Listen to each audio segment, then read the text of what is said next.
Ceiling fan ఏ విధంగా బిగిస్తారో చూద్దాం. ఈ విధంగా ఎందుకు పెట్టుకున్నానంటే ఫ్యాన్కి ఎటువంటి మరకలు అంటకుండా ఉంటాయి. ఫస్ట్ ఫ్యాన్ ర్యాక్లన్నీ బిగించేస్తున్నాను. మళ్ళీ ఇంకోసారి కటింగ్ బ్లేడ్తో కూడా గట్టిగా తిప్పుకున్నాం అనుకోండి ఇంకా బాగా గట్టిగా టైట్ అయిపోద్ది. చూసారా, స్క్రూ డ్రైవర్తో టైట్ చేసిన కటింగ్ బ్లేడ్తో కూడా ఇంకా టైట్ అవుతుంది. ఫస్ట్ ఈ రాడ్కి అయితే కప్పులు బిగించేస్తున్నాను.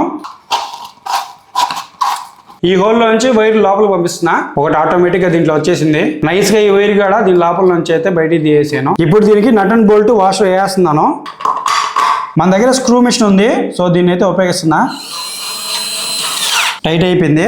ఇప్పుడు ఇంకా టైట్గా ఉండాలని చెప్పి కాటర్ పిన్ వేసి ఇప్పుడు ఈ వైర్లు ఉన్నాయి కదా, స్లీవ్లు తీసుకొని 2 వైర్లని కనెక్టర్లు అయితే బిగించేసా. గుర్రం పైకి ఎక్కేసి ఫ్యాన్ హ్యాంగింగ్ అయితే బిగించేస్తున్నాను. దీన్ని జస్ట్ ఇలా పెట్టేసే చాలు.